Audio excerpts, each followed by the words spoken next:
Hello there, this is Red Joy, and I am happy to be returning to Fallout 3 with Julius, our lone wanderer. So far, we've been pretty much a goody two-shoes throughout this playthrough. We've gotten a bit closer to finding our dad. We just saved Galaxy News Radio and let it project out to the wider Capital Wasteland, and we learned that we were not born in the vault, that our dad was working on something big out here. Yeah, we don't really know what it is, but we do know that our next clue will be at Rivet City, which is where we will end up going. So as we make our landing, we come immediately across a guy with laser pistol or laser weapon of some kind. We try to figure out what on earth he's got over there.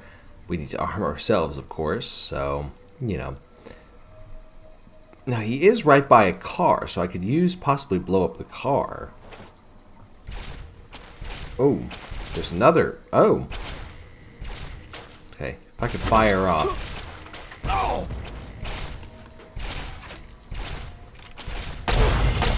Blow up that. Figure out maybe what this guy is.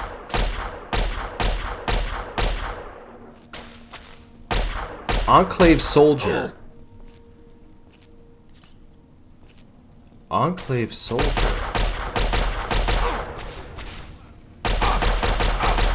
Well, I got him. Search the ash pile. He's got armor, although I don't think I can use it, so I'll have to store it somewhere. So what better option is there than to just put it into a suitcase? Make sure that it's kept safe, and maybe someday I'll be able to wear it when I'm a big boy.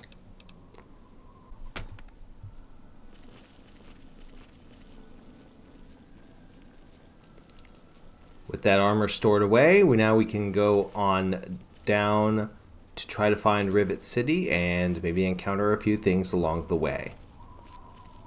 Now, as we come across a bridge, we see a domed structure here, and it looks like, if I know my monuments right, this is the Jefferson Memorial. The one that nobody ever goes to because everyone wants to visit the Lincoln Memorial. Poor Thomas Jefferson. You get to be inhabited by super mutants, apparently. So, we gotta take care of him. That's the slowest sniper round I've ever seen. Actually, I don't have any knowledge on what is a fast or slow sniper round. All I know is that is a heck of a range of a shotgun. Alright, so we'll take out this super mutant, clear this area. Probably not with the fat man.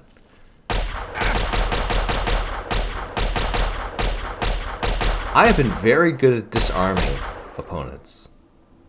I like that. It's a shame they keep shooting. They don't just surrender, say. That's what I would do. Someone shoots a gun out of my hand, you've earned my surrender. Speaking of things that can't surrender, nor can be disarmed.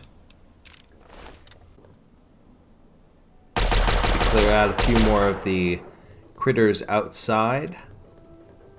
Then we make our way inside, and let's start clearing out the riffraff here.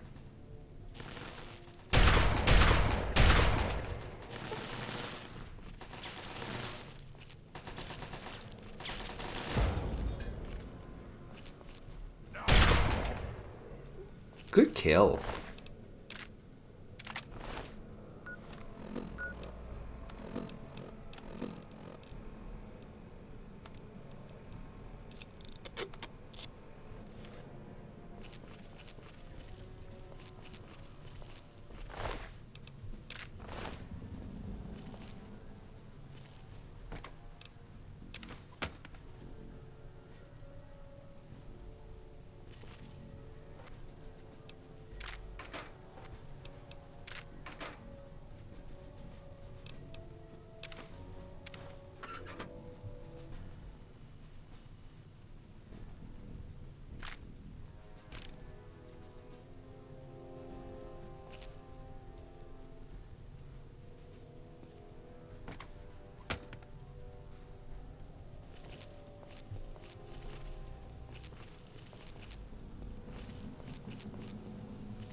Ooh. Make our way into the rotunda, and it seems even the super mutants have desecrated this statue of Thomas Jefferson. Come on, folks. This is not UVA. We're fine. It seems that someone set up a ton of equipment nearby, along with a big old number pad. I think there's one more. Here we go. There was one more super mutant. He is not there anymore. He's gone with the angels. So as mentioned, there's a big number pad here. I'm not going to activate that because I know what those numbers do. There's a auxiliary filtration port, and then there are Project Purity journal entries. So we can go ahead and give those a listen. Even in Vault 101, my work on Project Purity never really stopped. Soon after we arrived, my nightly routine included sneaking into the restricted areas, searching for, I don't know, whatever I could find. It was a Vault-Tec facility, after all. The place was built with some of the most advanced technology this country had ever developed. Those excursions never turned up anything particularly useful. So, one night, after half a bottle of scotch, I broke into the overseer's office. It was easy enough to hack his console, gain access to the restricted files. Most of it was garbage. Propaganda, spy reports, just plain rambling bullshit, really. But there was one thing, one name that stood out amongst all the others. Dr. Stanislaus Braun. I knew of Braun's work, of course. He was a celebrity in his day, Vault-Tec's sorcerous scientist, leaving his peers in awe of his technological wizardry. But it was in Vault 101 that night in the overseer's office I first learned of Braun's involvement in Vault-Tec's social preservation program and his work on something called GECK, the Garden of Eden Creation Kit. Fallout 2. Well, wait, not really. Alright, Dr. Lee. GECK sounded like pure fantasy, even for someone of Braun's capabilities. It was nothing short of a miracle. A terraforming module capable of producing life from complete lifelessness. But not only was this thing a reality, it was actually distributed to several vaults to be used after an atomic war. Vault 101 was, sadly, not on that list. I did some digging and discovered Braun's name on the reservation list for a Vault 112. I'm no slouch, but this man, he could have easily succeeded where I failed. Does his collected knowledge remain within the halls of Vault 112? Journals, holotapes, computer records, maybe even experiments. If I could gain access to just a fraction of Braun's genius, Project Purity would become a reality. I'm off to Vault 112 to search for anything of Braun's that might help me get this purifier up and running. All I know is that it's west of some place called Evergreen Mills, and it's well hidden in some sort of garage. But I'll find it. I have to. It's so close, but that's the story of Project Purity, isn't it? An eternity of almost theirs. Let's see if Braun has the missing puzzle piece. Alright, so we see that if we were to go way out to the west, it's way out there. Now, I still have questions that I need answered, and I think Rivet City is going to be the best place for me to go to get those questions answered. So, I think for the time being, let's go there. Maybe even find a home for Brian Wilkins. I think his family lives there. Oh, handle that. Oh. Jeez Louise, I am the arm butcher. Anyway, before I was rudely interrupted, I think the best course of action for me to go to Rivet City first, handle the various quests and jobs there. And then, and by various jobs, I mean basically just, find out more about what Project Purity was, and then also find a home for Brian Wilkins. And then from there, we go out to the west to try to learn a little bit more about where my dad went to find Vault 112. With that, we leave, we return to the Capital Wasteland, and we head towards Rivet City. And off in the distance, we can see the lights of a massive ship. This must be the supposed Rivet City. Of course, we probably don't want to go in at night, so it's probably not a bad idea for us to rest or to wait until daylight comes. You've been rather busy lately, asking questions, investigating. So is that it? You're some kind of investigator? A detective for hire? Or do you have some kind of We got personal woken up for grudge against this? an innocent android who simply wants to be left alone? Please tell me. I'd really like to know. I'm sorry, you're confusing me with someone else? You haven't talked to someone lately about a missing android, or nosed around and found some information you should have left buried. I belong to a movement that has taken great efforts to hide this android, to protect him. I think you see where I'm going with this. No. Alright, so what would you have me do? You really want help? Take this. It's an internal component from the very android you're searching for. Don't ask how I obtained it. Present it to Dr. Zimmer in Rivet City. Tell him the android is dead, and that was on the corpse. He'll believe you. Do that, and Zimmer will go back to the Commonwealth and leave that poor soul alone. Do that, and you'll have saved a man's life. Anything else I should know? We call ourselves the Railroad. Our mission is the Wasn't rescue the and question I asked, salvation but- of synthetic humanoids. Androids, as they're more commonly known. Anything else I should know? No, wait, what? Yes, What about if we human were slaves? able, but there are others in the wasteland who assist in the plight of human slaves. Our android brethren have only us. Can I ask the question now?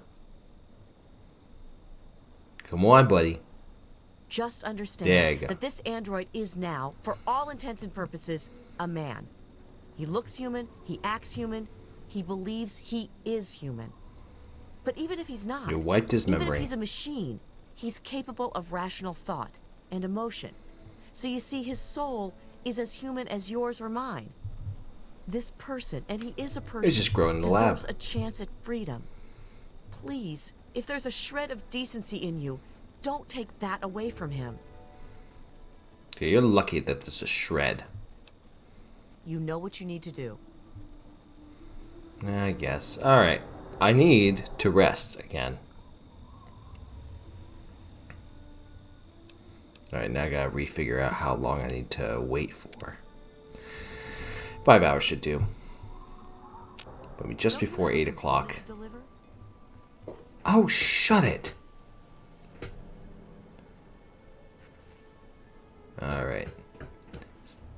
Let's get a look at that bad boy, Rivet City, after we Please, give do you this have person any some water? water. I'm so thirsty. I've been drinking this irradiated shit, and I can't do it. I just throw it up now. I need purified water, please. You mean you don't want anything for it? I don't have any caps or anything. I can just have. I can Want? just have it for Yes, free? obviously I want stuff for it. You can't give me anything, Why? so just drink the damn Thank water you. and stop puking Thank all you over my so much. You've shoes. saved my life. Bless you.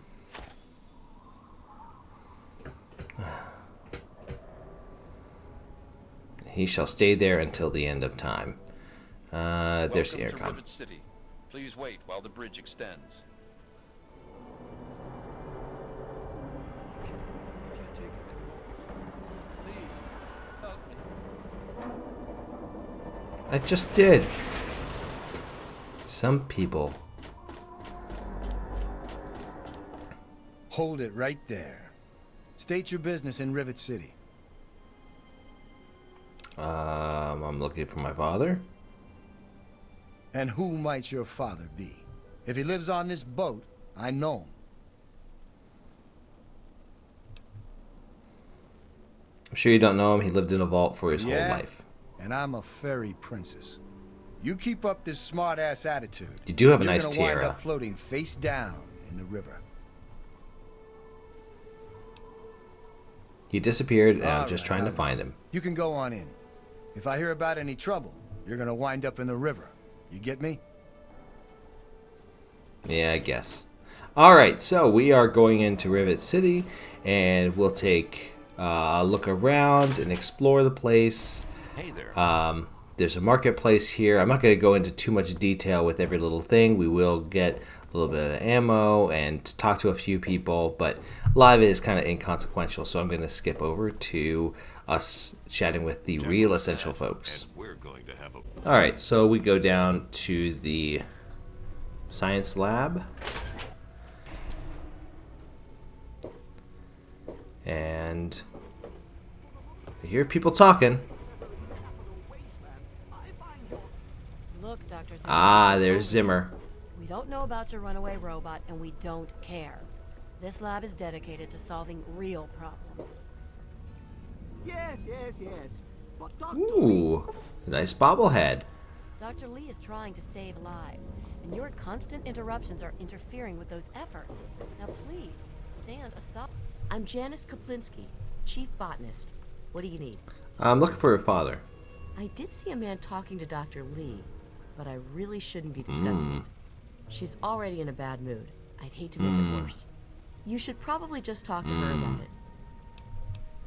Alright, try to figure out where she is. Ah, there we go. Look, this is a restricted area. I'm tired of telling you people. It's you. My heavens, you look so much like him. You're James's son, aren't you? What are you doing here? I heard my father's notes. Did he come back here? Or, but... No.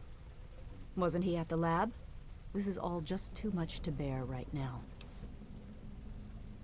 Said something about Vault 112. Do you know where that is? No, I don't. I'm sorry. Is this something to do with Dr. Braun? He kept talking about it while he was here. I told him it was a lost cause. The whole project is a lost cause. I wish he could see that. It's been too long. It's too late to go back. So tell me about this project that you worked on with my dad. Project Purity, we called it. What do you want to know? What was the point of working on it? It was simple, really. Fresh, clean water for everyone. Such a simple idea, and yet so impossible to realize.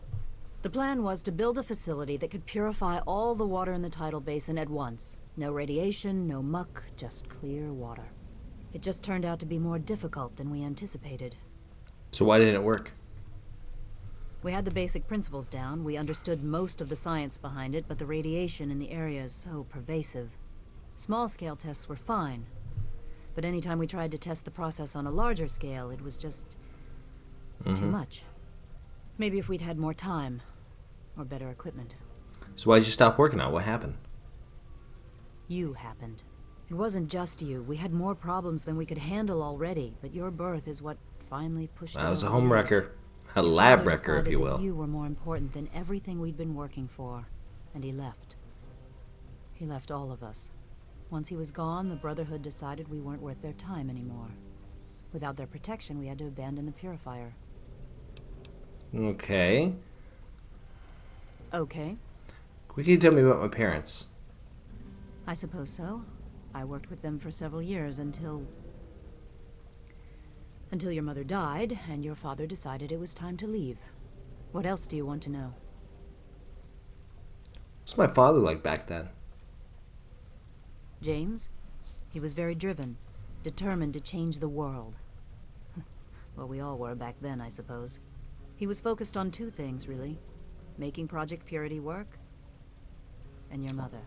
When she died, I think I think he gave up. I know he wanted to keep you safe, but I think part of what he did was run away. But it seems that he never really was able to get over the idea. I'm frankly shocked that he waited all this time and wants to try again. I never knew my mom. What can you tell me about her? Yes, your mother was... well, she was a good woman. A very dedicated scientist. Your father loved her very much. It was a shame that she died. She had been excited to meet you. So why did my mom die? What happened?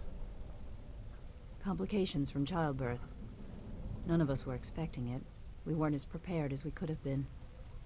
You have to understand, we were struggling with scavenged, derelict equipment. We did everything we could.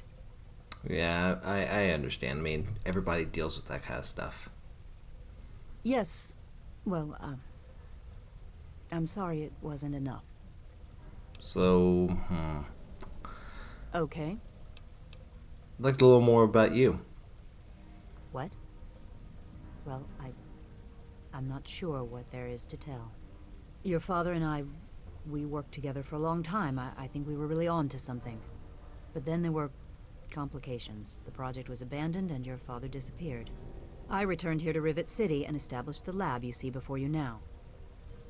What is this lab? What do you guys do here? This is the Rivet City Science Lab.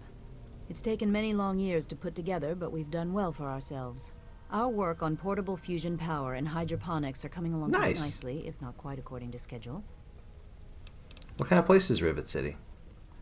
Rivet City is one of the few bastions of civilization left in the land. We're working to rebuild our society, to make the world livable again. Nice. Well, I have to go. Good luck. Thank you. And good luck with the lab. All right, so we'll talk more about what we talked about with her in just a moment. Tell me what's at stake. Vagaries and secrecy. A robot's a robot, Zimmer, no matter how shiny the paint job. Now, please. Ignorance and facetiousness. That's all you people are good for. Shiny paint job indeed. You can't even imagine the Commonwealth's accomplishments. You know, if you're so smart, maybe you could help us, But no, that never even crossed your mind. Go peddle your selfishness. Yeah, you tell him. Fine, but I'm not leaving. Not until I've spoken to Dr. Lee. I'll be here when she's ready to abandon her chemistry set and talk real That's science. called foreshadowing. Yourself. You there. What are you, some kind of lab assistant? No, you look a bit more... Hey, that's not untrue. Are you by any chance for hire? What kind of job are we talking here? To the point. I like that. Well, as it turns out, I've misplaced some very sensitive property. Missing property? What kind of property? How do I put this in a way you'll understand? All Drawings you know with of crayons. Robots are those buckets of bolts, those Mr. Handshakers and I whatnot. love Mr. Handshakers. Well, that's not all a robot can be. You see, in the Commonwealth, we've made artificial persons, synthetic humanoids, programmed to think and feel and do whatever we need. And occasionally, they get confused and wander off. Well, I think your android is dead. I found this internal component. It was out in the wasteland somewhere. What? Let me see that. This is a neuroservo, unique to the A321. And you say you got this from his corpse? Yeah. I suppose there's no other way you could have obtained it. Well, damn it. I was afraid this would happen. Out here in this wasteland. Well, here's 50 caps for your troubles. Try to buy yourself an education out here in this hell. I Good won't. day. No, I don't think you're... Thanks. Okay. All right. Well, Replicated Man, we'll talk to whoever her name is later on, but we have now a lot more information regarding Dr. Lee and what my dad was trying to do, right? They were trying to make all the Potomac River clean so that people could drink out of it and use it for farming and for I guess for clean water, obviously anything you use clean water for, which is everything. But my dad ended up going to the vault out of a form of, I guess,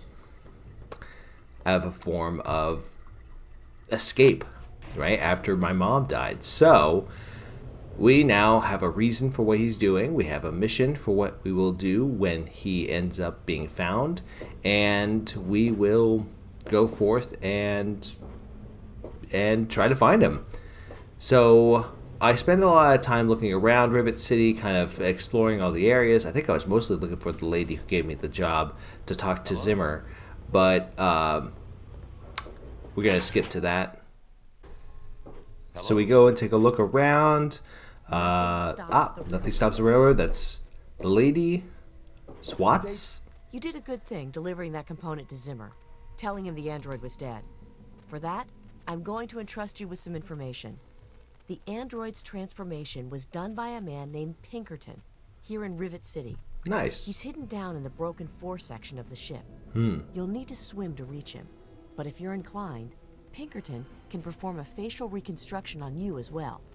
It won't disguise your identity, but you'll be able to experience life in a new skin and truly understand that we're all human on the inside. Yeah, some of us are. Okay, well, hey, we let her know, and that makes us a happy, happy, happy man. Good to see you. Vera Weatherly and Christine Young. Got, I think it's one of these two. Welcome to the Weatherly Hotel. I'm your hostess, Vera Weatherly. Oh, here we go. Your nephew Brian. Poor dear. I know what it's like to be alone. I'd love to take him in. Yes. Don't worry. I have the means to keep him fed and healthy, but most importantly, safe. Excellent. Okay, I'll send him along shortly. Oh, that's wonderful. If you ever wander back into Rivet City, why don't you check up on us? You're always welcome. Perfect. So now we'll just head on over to where Brian is and send him over to Rivet City. Okay, here's Brian's... no, oh, whoop, this is the scientist's house. Wait, he's already downstairs doing naughty things with the ants. Brian's house is the one next door. So we'll go ahead and... Wilkes' house. There he is. There's the man of the hour. With his awesome gloves. You found me a place to live. I sure did. Vera said she'll take you in. You really found her? Oh, thank you so much. You are very welcome. I can't believe everything you've done for me. Most people would have kept on walking when I ran up to them screaming like I did. Oh, temptation was there. I'll get my stuff together and move on out there right away. Come visit me sometime. Don't get eaten. And with that, we get 300 XP. And now it's time for us to find our dad. So we make our way out west, traveling nice, long, and hard, fighting against raiders and even a death claw. It's actually probably one of the scariest creatures that you could find out in the wasteland. I've also run into a couple of Yaguois. Death claw appears to be injured, so taking it out was child's play and a bit unfair. But you know what? That's the power of scavenging opponents.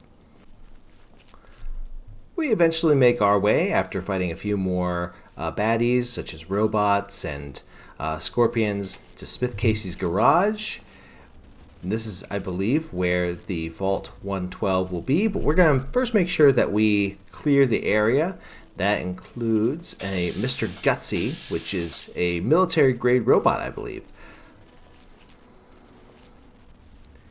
And I'm pretty sure he's going to blast us. We've been blasted by other robots beforehand. Ow!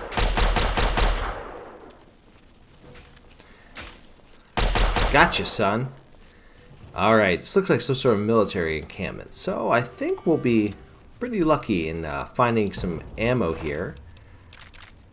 Scrap metal too. We can always trade that back for more stuff at Megaton. That's that place that we ran into a while back. After doing a little bit of scavenging, we... Whoa! Hello.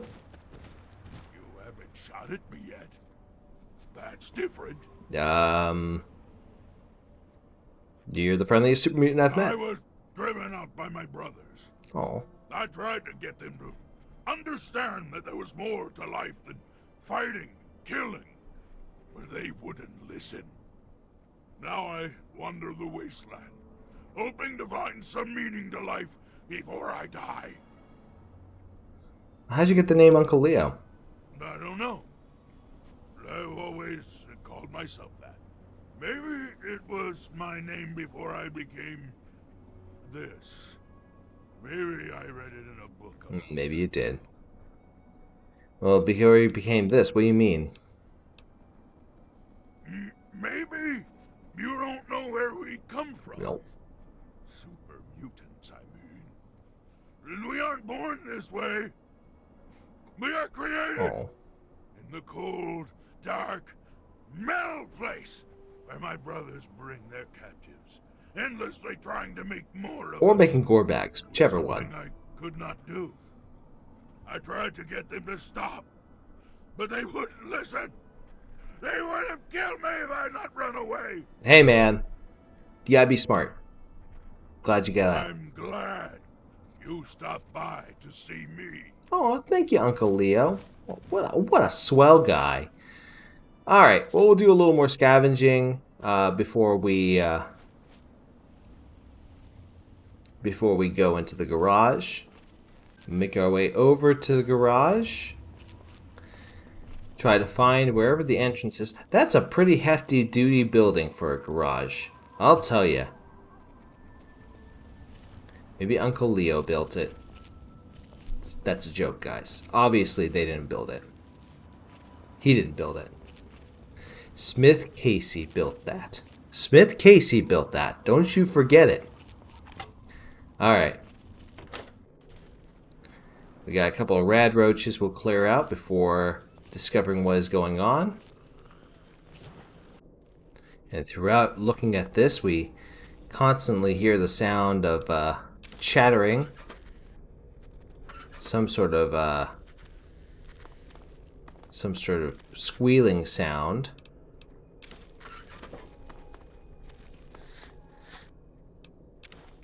So after scavenging this place, we find the switch to open the door, and lo and behold, it's a mole rat. Goodbye, mole rat. Way more effective than the repellent stick. And we are now down here in a basement of some kind. Oh, another mole rat. How would the mole rats get... I guess if they burrowed. I was about to ask how would they get down here, but I guess they must have burrowed. Well, we found a location.